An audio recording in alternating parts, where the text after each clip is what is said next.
Happy Christmas, Kyoko. Happy Christmas, Julie. So the joyful.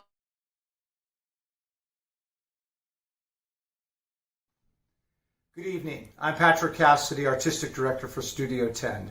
Merry Christmas and welcome to Studio Tenn Talks. Tonight we are bringing you Mr. Jason Alexander again. His comic timing, great clips, charm, watch. And on Thursday night, December 17th at 7 o'clock, we are going to bring you a Tennessee Christmas with an online fundraiser with trips and bottles of bourbon and gifts for the holidays. And Mr. Patrick Thomas will be singing, will be hosting that great evening. And then on Monday night, Pajama Cast Party. Mr. Jim Caruso is going to team with me on Studio Tenn Talks. Both shows come together. We are going to do a tribute to the leading ladies of Broadway. Linda Lavin is on that show. Liz Calloway is on that show, and many, many, many more. Please tune in on Thursday. Please tune in on Monday and watch George Costanza from Seinfeld right now.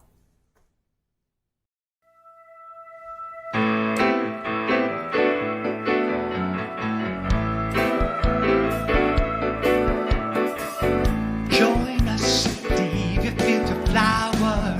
Join us, leave your cheese to sour. Join us, come and waste an hour or two. We've got magic to do just for you.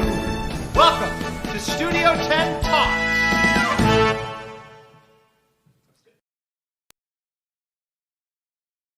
This man is a long time friend. We're going to talk about, I can't believe how long I know him. He is best known for his role as George Costanza in Seinfeld, for which he was nominated 7 times for consecutive Primetime Emmys and 4 Golden Globe Awards. His first major role on Broadway was as Joe in the original 1981 production of Stephen Sondheim and George Furth's Merrily We Roll Along. Other Broadway credits include The Rink, Broadway Bound, Fish in the Dark, and Jerome Robbins' Broadway, for which he received the Tony Award.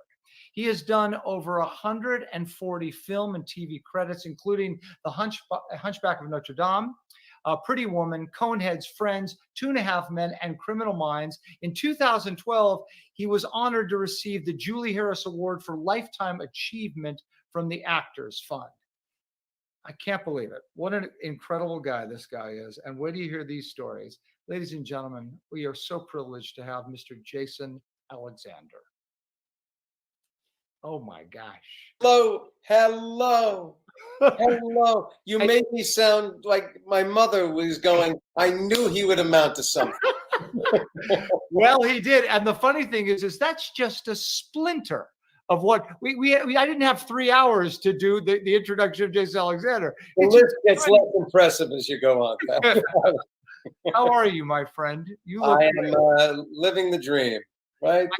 I saw you during the tech, a few hours ago, and you have not aged, Jason. You, like you said, your parents, they put some good genes. Just genetics.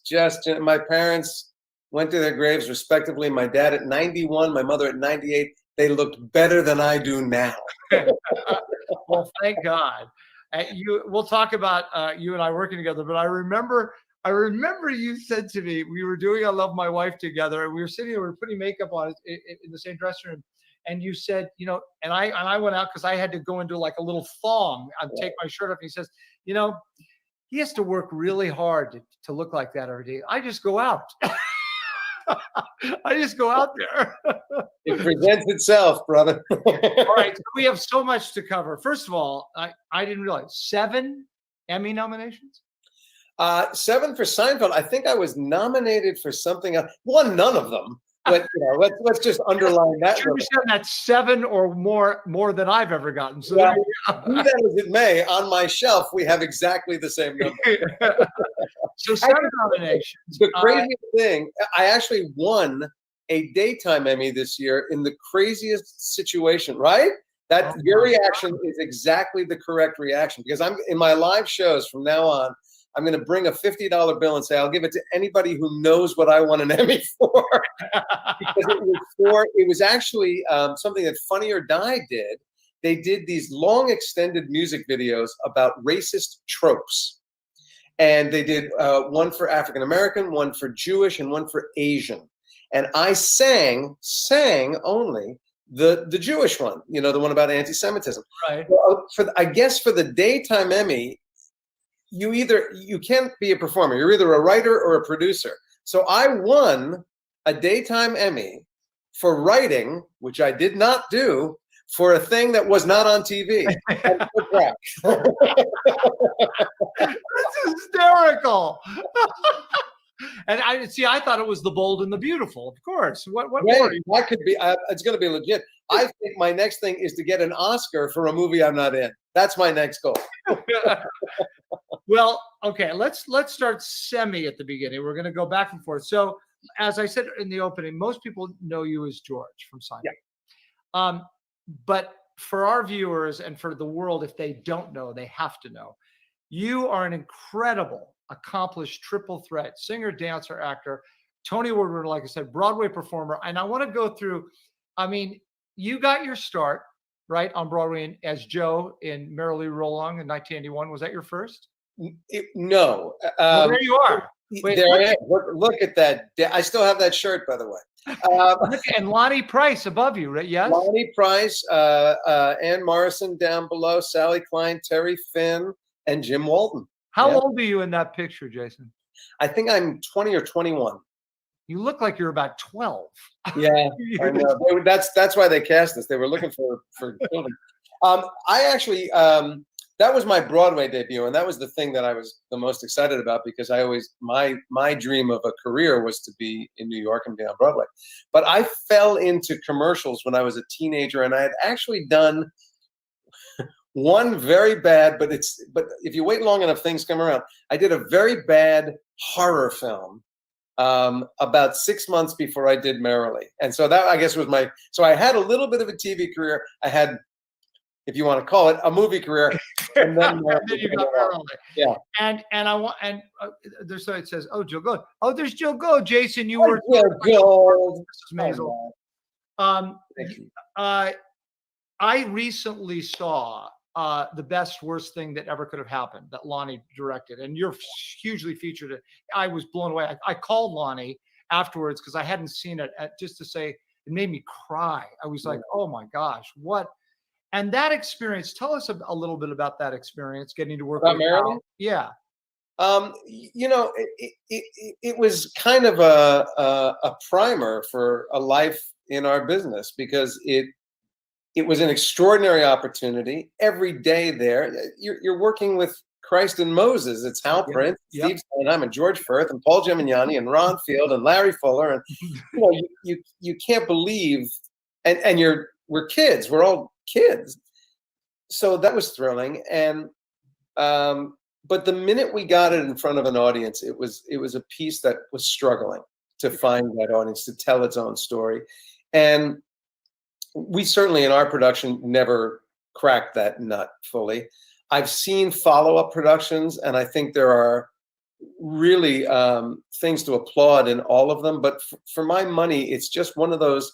Steve's score is so magnificent, phenomenal, and everyone tries to find a way to approach the story to get it to match the magnificence of the score, and it doesn't quite happen. But perhaps I know Richard Linklater is doing a film version of it that he's filming over 20 years with Ben Platt and Beanie Feldstein. Oh, really? And so either they're going to nail it, or they're going to take 20 years to prove it still doesn't work. But it was glorious experience. Again, I want to show our viewers just what a triple threat song and dance man you are. This is from actually the Jerry Lewis telethon. Mr. Jason Alexander. Right here.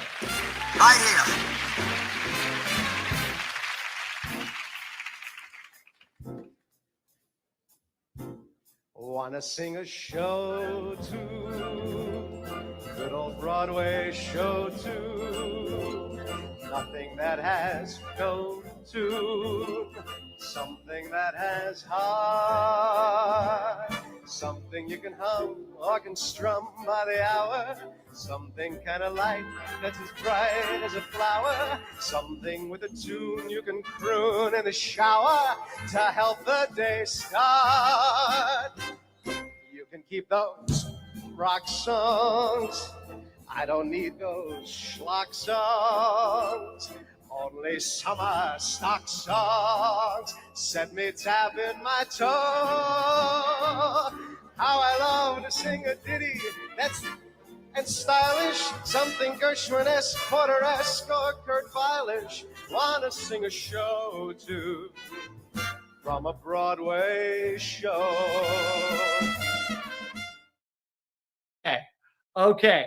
Now, the number goes on for 7 minutes. Not only does it show your singing, not only does it show your acting and your comedy, but your dancing. Did you train? You must have trained as a dancer. Kinda. I mean, you know, I took tap as a kid, right? Because I was an enormously fat kid, and I thought I can't get in a ballet outfit. It's just, yeah. In college, I was a theater major in college, so we took movement and dance, and then when I moved to New York to start my career, I did go to the Carnegie Hall studios, and I did jazz with Chuck Kelly, and I did. So you studied. You said, "I'll come." I did, and then I really learned. I had on-the-job training. So when I did Merrily, I had Ron Field teaching me. When I did the Rink, I had Graciela Danielle and Sheeta Rivera teaching me. I had Jerome Robbins teaching me, which is not a bad teacher. So. I had Jason. I had the exact similar experience. I didn't take formal class, but when I got into musicals, there's Melissa. When I got into musicals, I had Graciela teaching me in my first show. I had Kenny Ortega and Michael Peters and all these incredible, and it was like, you know, it was like a master class in dance that we got to. And then, of course, I married like one of the best dancers in Los Angeles, my wife, who, by the way, we have a little clip with the two of you. Take a look at this. All right. She's the black.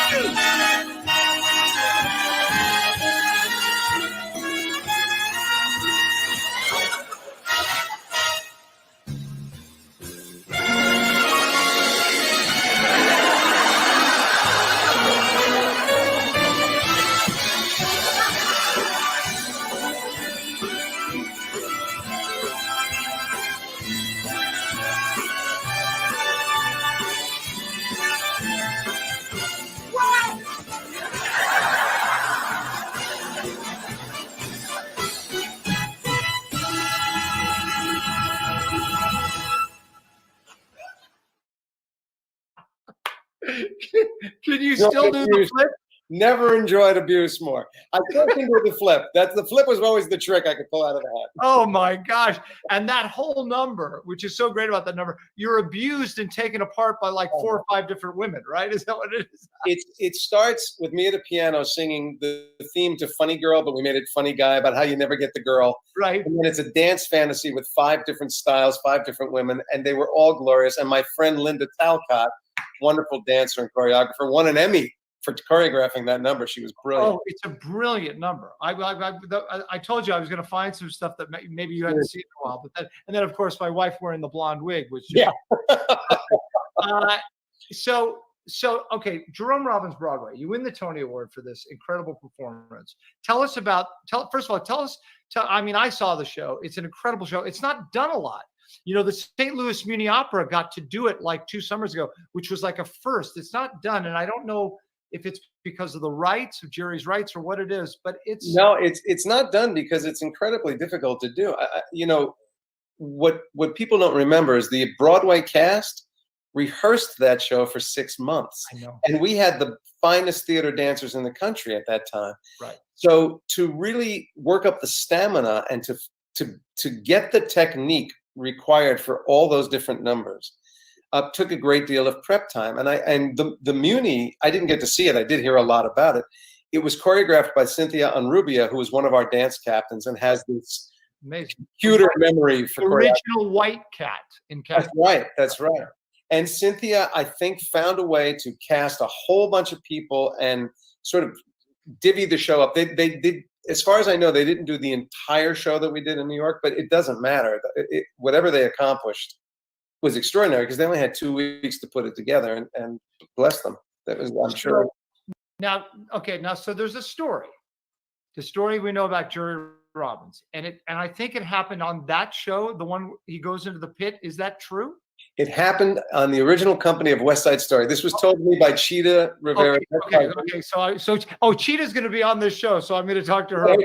So no, I want you to tell the story. Tell the story. Well, the story, as I understand from Tony Mordente, was, Jerry Robbins, you love him, you hate him. Right. The cast was killing themselves every night. Everybody 110% hard show. They were in previews. The curtain came down, and by the time it hit the floor, Jerry Robbins was on the stage screaming at everybody, "Nobody leaves, nobody moves. The first person that opens their mouth is fired." And he starts giving notes. Now he's on such a tear, he doesn't realize the audience is gone. The curtain has gone up, right? So there's no longer a curtain behind him, and he's giving notes, and he's edging towards the edge of the stage, towards the pit. And everybody kind of wants to go, but they've been told the first person that talks is fired, and they kind of had a chip on their shoulder anyway, so they just went, all right. And he went right over the edge into the pit, and I think either fractured or broke his hip.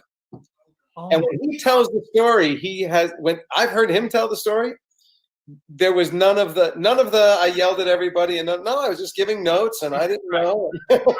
Sure. Okay, but you will know. What was it like when you do Jerome Robbins Broadway with him?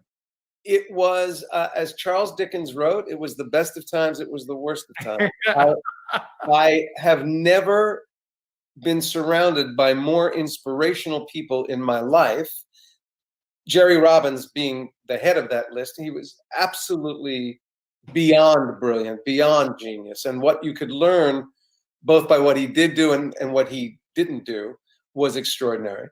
But I was surrounded by, we had, I think, 65 dancers in that company, any one of which was a star. Any one of them. All of them. Would have held their own Broadway show in the time when dance stars were a thing. Yeah. And they were the finest, most generous, most loving ensemble. Everybody working for the good of the show, everybody working selflessly. And I adored every one of them. Well, you know, Jason, Barbara Yeager was funny. She and I did Leader of the Pack, and she talked about it too.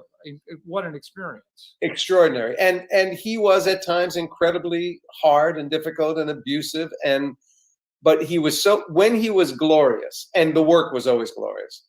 When he himself was glorious, combined with the gift he gave to dancers, you couldn't hate him. You at the end of the day, you loved him. Because he was extraordinary. And for you got to play, which is why you got the coveted Tony Award, which we're going to talk about in 1 second. You got this little statue. You got to play all those great parts. I did. Right? I played a lot. You did Tevye. What else?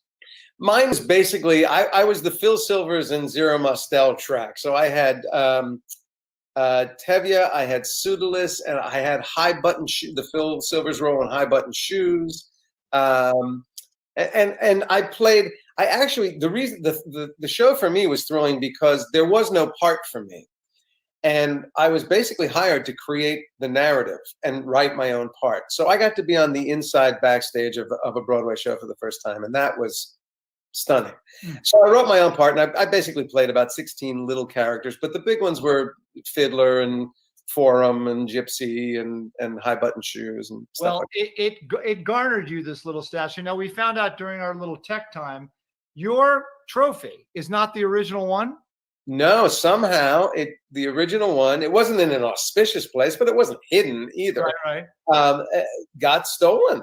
And I probably didn't notice it for about half a year. And then I called the Antoinette Perry people and went, "Whoa!"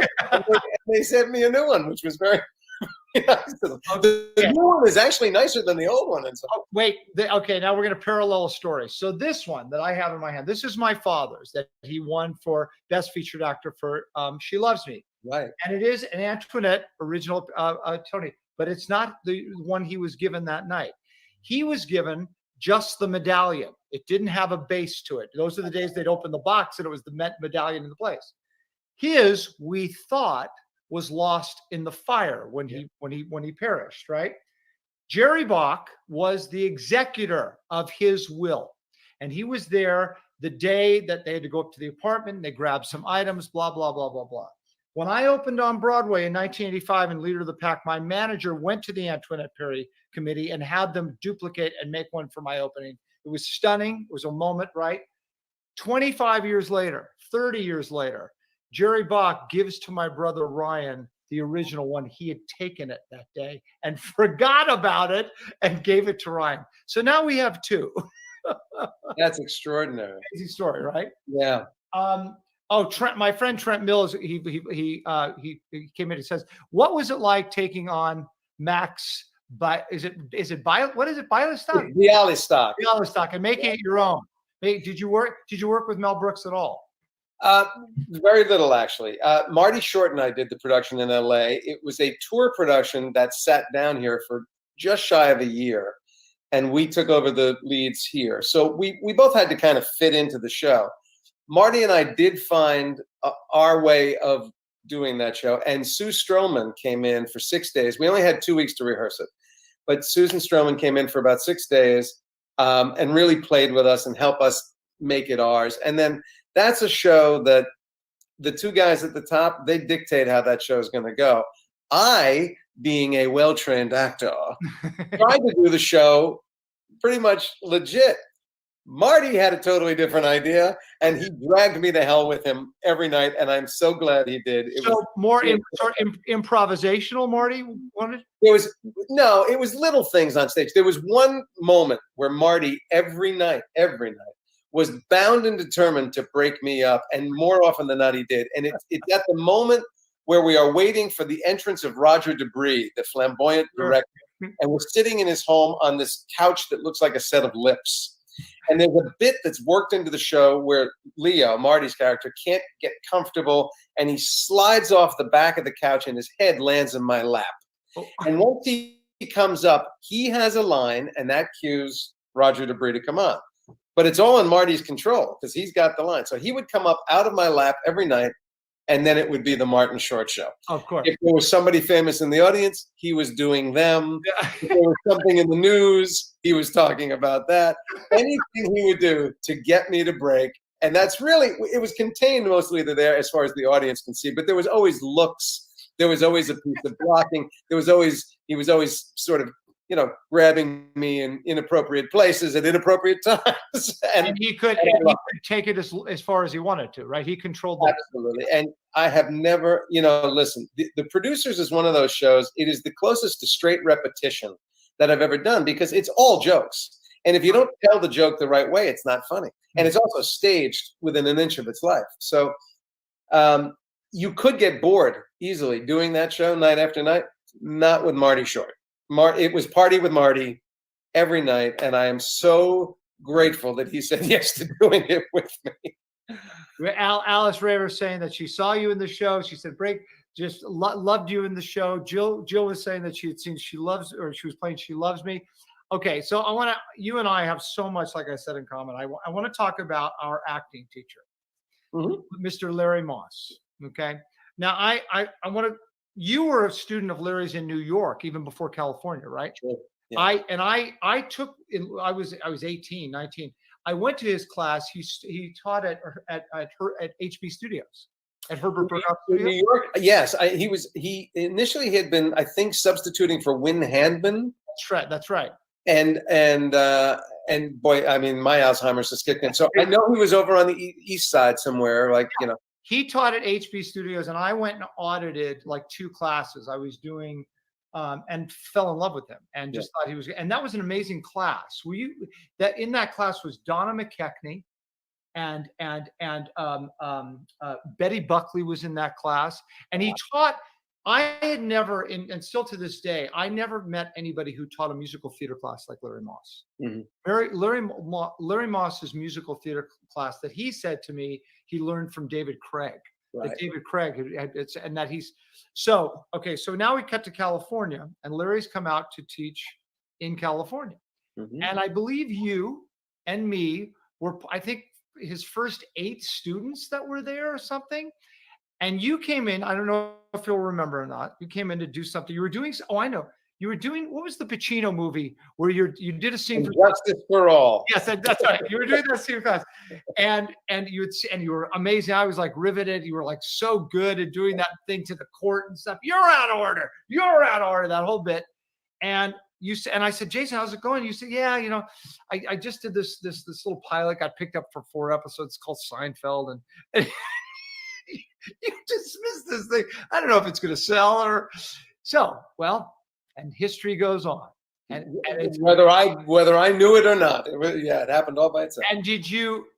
And when you shot the pilot, did you know? Did you have any inkling? Did you? No, in fact, there was a moment. Now, memory's a funny thing. So I do and don't remember things. Hopefully, the ones I do remember are real. But I do remember a conversation with Jerry after we shot the pilot where he asked me if I thought, we had a chance.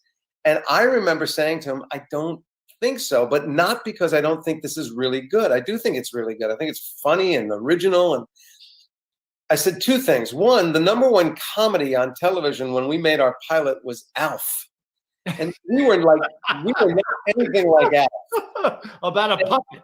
Yeah. And the second thing is I really believed, and I was not wrong, that the audience for our show, as exemplified in the pilot, was mostly male, mostly urban, and really guys from the age of 20 to 35. It was it had a really particular demographic taste. And I said, the problem with that is those guys don't watch TV. They're not the big TV watchers. So I don't think we're going to get there.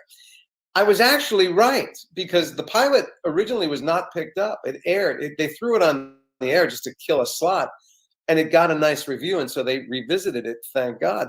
But initially, when we started to air, even though we had virtually no audience, the audience we did have was exactly the audience I just described, which was really hard for advertisers to get to. So there was always advertising interest in our show, even though there wasn't a big audience. It was a very specific audience, and that's what kept us going initially until we started to catch on. How many years? We really became secure. I mean, we did 9 seasons total. We didn't become sort of a secure show until the end of our 3rd season. Wow. Amazing. We're going to get to Seinfeld in a minute. There's so much, but I want to talk about, again, with Larry. So Larry, because is your acting teacher, he's my acting teacher. I studied with Larry in California for 2 years, and anything I did, I always worked privately with him. He helped me more as a musical theater performer than anybody. Yeah. So you take over as the artistic director for Reprise, right? Mm-hmm. And was, if I'm correct, I Love My Wife the first show that you did as artistic director? No. I was there for 5 years. I think Love My Wife was in year 4. Oh, year 4. Okay, well, it was the first of that year. So anyway, and you get Larry, who was in the original company. Correct. He was part of the original company to direct it. And for our audience that doesn't know, this is a Cy Coleman musical about 2 couples. Jason Alexander and Vicki Lewis are one couple, and Leah Thompson, from Back to the Future, and myself are another couple. Here is a clip from there's some pictures first. So all in our PJs. And for the audience, so Cy Coleman, who's one of the most brilliant composers ever. Yes, there we are in bed together, all 4 of us. Well, the reason we are in bed together is because we play swingers, 2 couples that are about to swing, and they end up not going through with it. But we have a clip that we want to show you, Jason, that I don't know if you've seen before. I'm sure I have not. By somebody who was in the audience one night of our performance. So take a look. Remember when high was up and kicks were tame? When amyl nitrate was some guy's name? Amyl holding hands and smooching was turning on. Boss was right and Roach was bugs, and French connections were foreign plugs. Jiving to Eddie Duchin was turning on. We find straight nervous, sprinkle, break your choice, do you feel like you find straight and metal, sprinkle, break your choice, do you feel like you find straight and metal, sprinkle, break your choice, do you feel like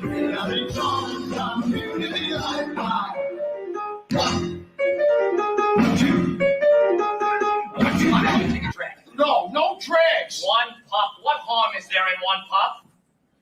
Satan! If rosy lips invite me, well, that's life. But just in case you couldn't guess, I love my wife.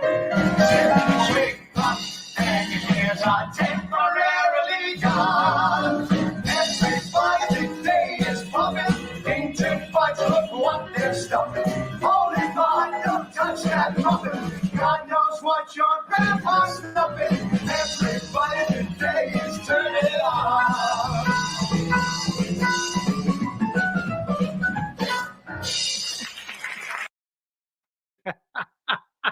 We weren't half bad, by God. My girlish figure was, you know. By the way, I must have thought we were doing La Cage aux Folles because I had more makeup on than I've ever seen anybody ever wear. It was a joke. Bless your heart.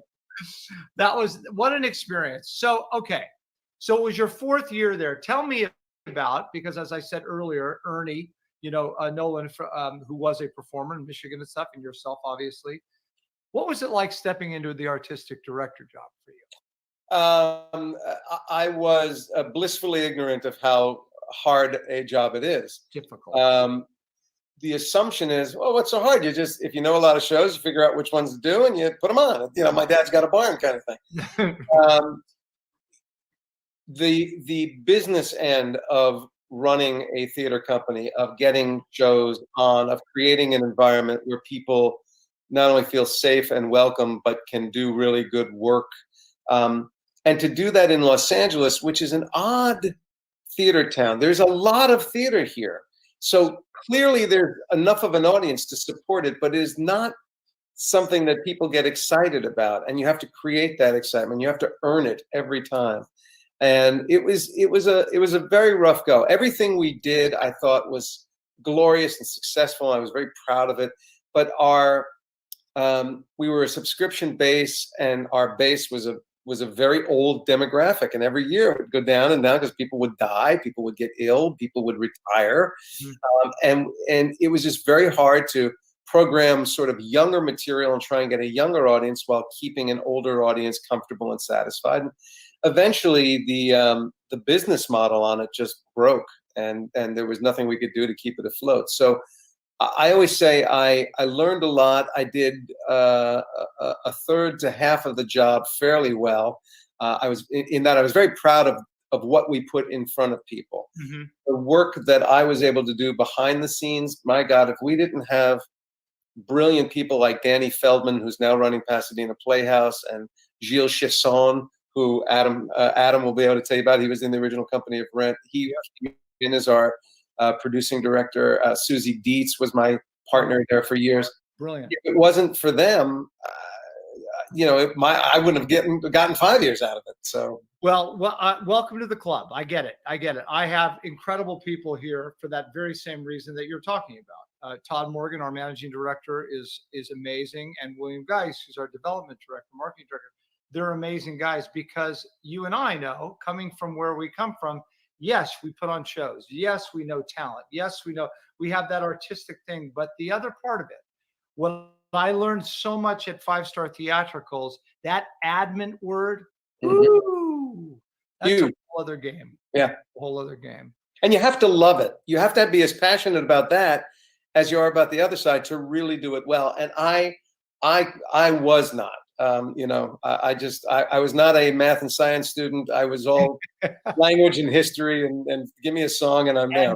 And clearly a dancer from what we just saw. The two of us do together. Talk to me for a minute about, you and I also, you've been married to Dana for how long? Dana and I were married on May 31st, 1982. So last May was our 38th. Oh my God.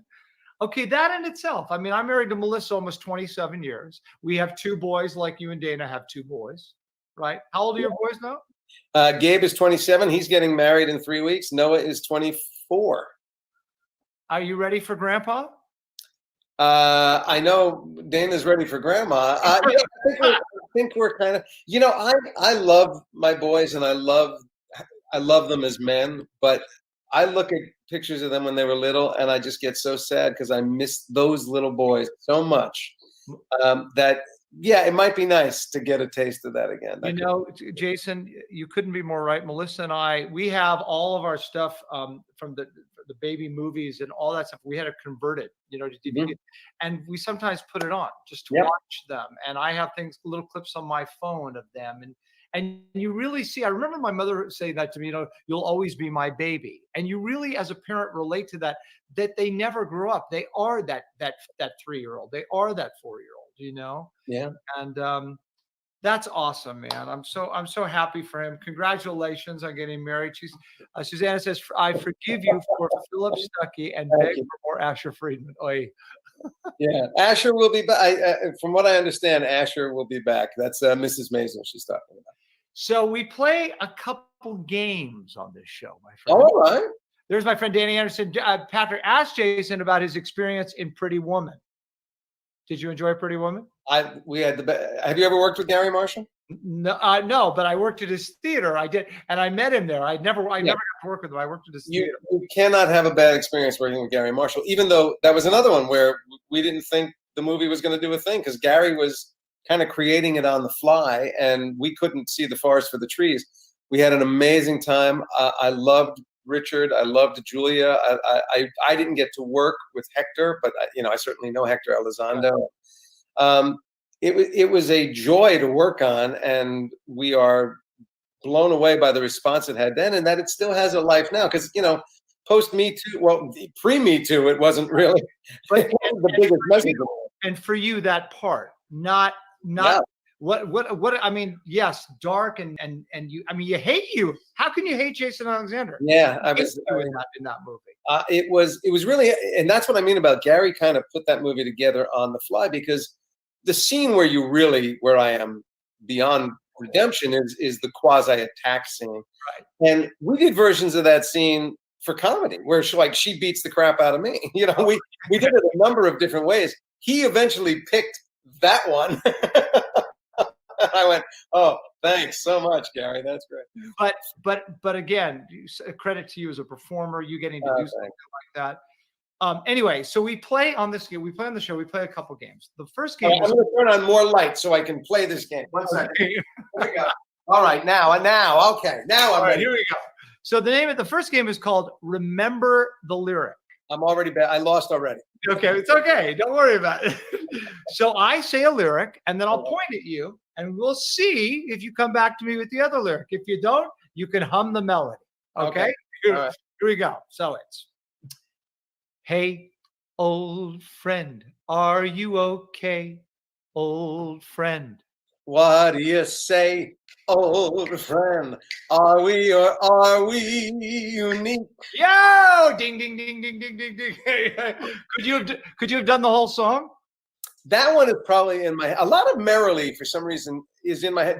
If you ask me to sing from the producers, I'm lost. But if you ask me to sing from Merrily, for some reason, that one is still in my head. Yeah. Okay, and then the other game we play, we've never done them back to back, but you're so good and I had so much to talk about with you. Oh, okay. Wait, stop. We're going to play this game afterwards. I want to show our audience, because it was so hard to find one, a clip from Seinfeld.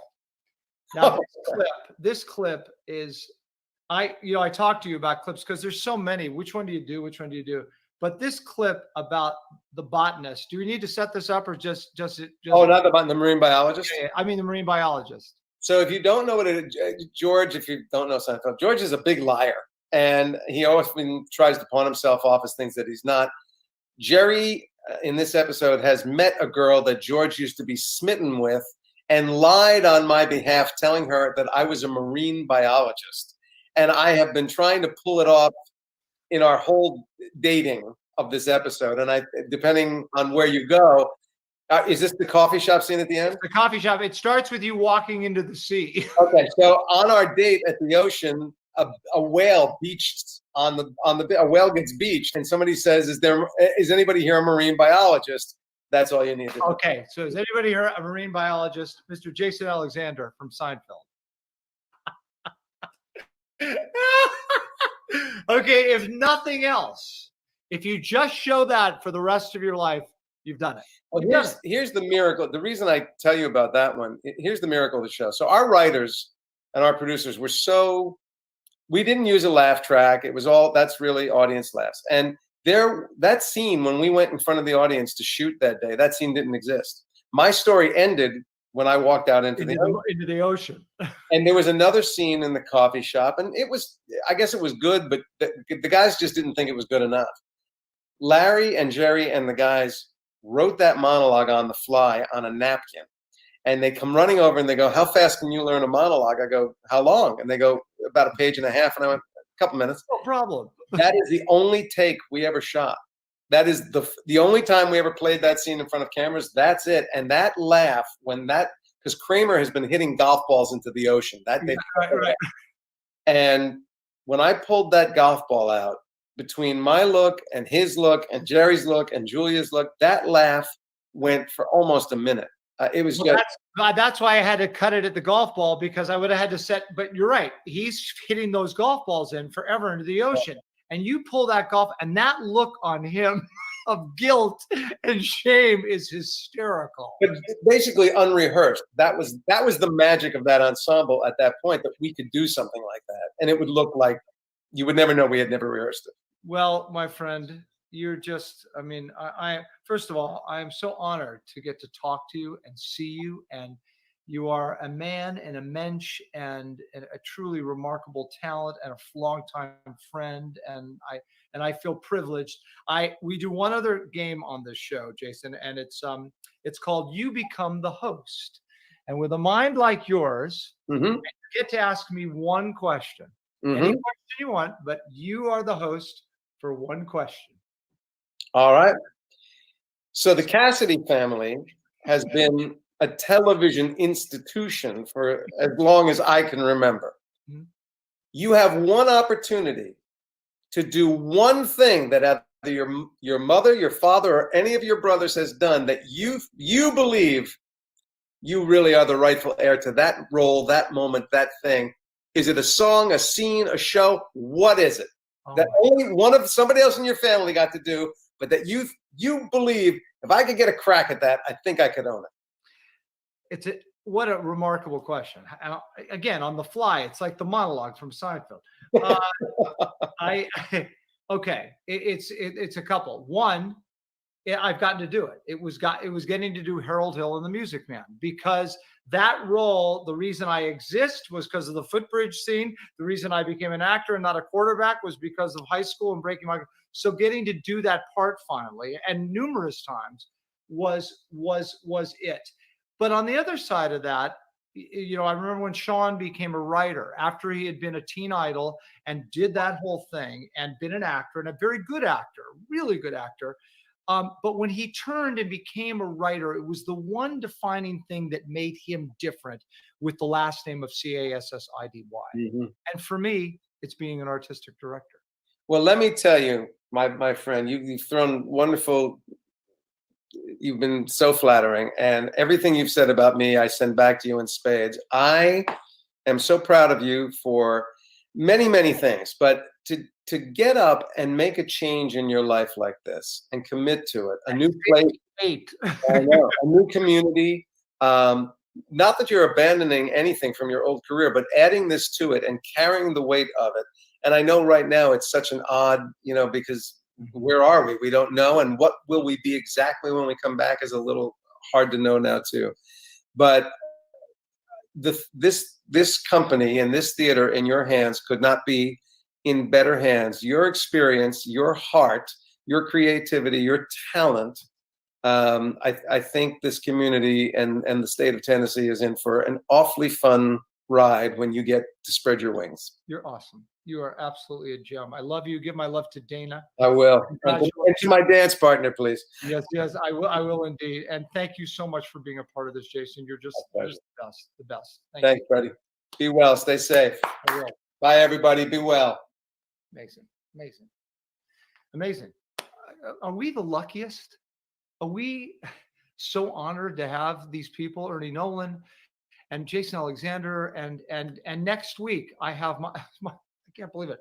My really good friend, Mr. Gary Cole, who also has an array and resume that you can't believe. Reese Bobby in Talladega Nights, remember that guy? As well as In the Line of Fire. I mean, this man has done more movies. He's going to be on next week. It is truly a blessing to do this show. It is truly a blessing to be here in Tennessee. It is a blessing to work with the other artistic directors and the people here in the arts. And I hope that Studio 10 Talks is doing that. Remember, we make a living on and survive on productions and donations. And right now we can't do the productions. So please continue to donate. We need it. Thank you so much, Susanna. Thank you. And thank you, Deanna Anthony. Deanna Anthony, where do you hear yourself sing? Thank you, Cindy. Thank you so much for the show. And thanks, Teresa, too. And look forward to Sunday evening. Such great conversations. Thank you, Mary. You guys are awesome. Jason Campbell, one of my favorite interviews. So very well done, Patrick. You're one of my favorite people here in Tennessee. So there you go. And Trent, I love you. Thank you. Thank you. Thank you. We're going to bring you out to here to Tennessee. You've already sung for us once. You're going to sing for us again. So please donate. Please help us. We're at a tough time now, and we are getting through it because of your help. So you can donate at www.studio10talks.com. And I always leave with a little song. And tonight, I'm going to do a song that the 2 times I've gotten to do it before, something happened with the sound. So here we go.